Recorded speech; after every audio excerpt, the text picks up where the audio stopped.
Saudari-saudara yang terkasih dalam Tuhan Yesus, salam kerahiman, berkah dalam. Dalam rangka pesta Hari Minggu Kerahiman Ilahi, ada satu istilah yang selalu kita dengar, yaitu indulgensi. Pada hari pesta Minggu Kerahiman Ilahi, kita diberi kesempatan untuk mendapatkan indulgensi. Indulgensi adalah kemurahan Allah. Dalam hukum Gereja Katolik, Kanon 993 dikatakan bahwa indulgensi sebagian menghapuskan sebagian hukuman atau siksa dosa sementara akibat dosa-dosa yang telah diampuni.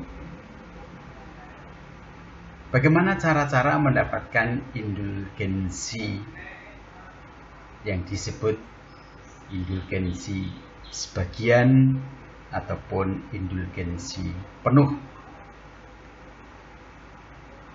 Dalam buku Panduan Indulgensi tahun 1999 terdapat 4 cara umum untuk memperoleh indulgensi sebagian.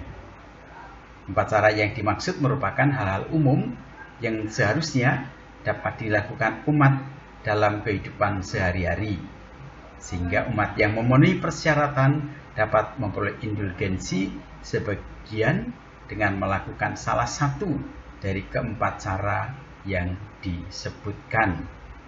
4 cara itu adalah mengarahkan pikiran kepada Allah dengan iman yang rendah hati dan berdoa dengan kesalehan walaupun dalam hati saat ia melaksanakan tugas-tugasnya dan memikul beban kehidupan.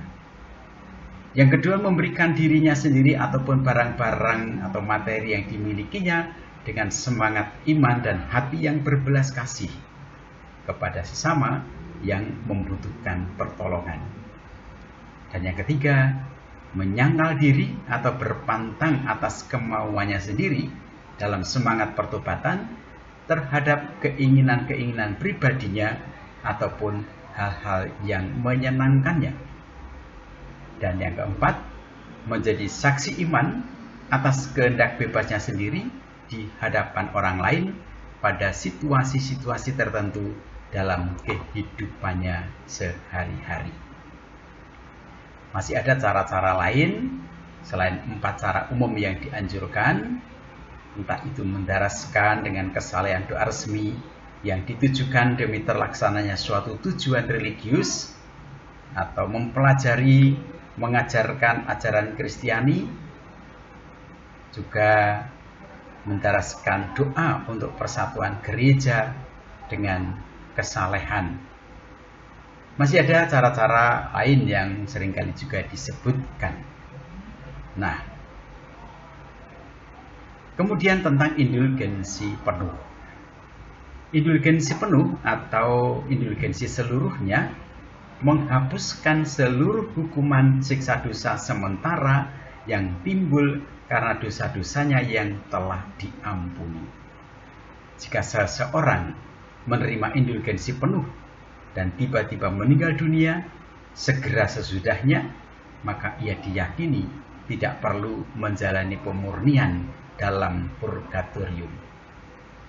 Ada persyaratan khusus yang harus dipenuhi seluruhnya agar seseorang dapat memperoleh indulgensi penuh melalui suatu perbuatan, yaitu 1.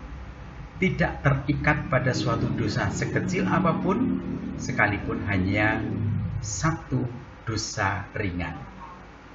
Yang kedua, menerima sakramen pengampunan dosa atau sakramen rekonsiliasi. Yang ketiga, menerima komuni kudus dalam perayaan Ekaristi Hari Minggu Kerahiman dan berdoa untuk intensi Bapa Suci. Ada catatan, 1 kali pengakuan sakramental cukup untuk memperoleh beberapa kali indulgensi penuh. Tetapi menerima komuni kudus dan berdoa untuk intensi Sri Paus harus dilakukan untuk memperoleh indulgensi penuh pada hari yang bersangkutan. Ini catatan kecil tentang indulgensi yang diberikan pada hari Minggu Kerahiman Ilahi. Maka dalam salam kerahiman.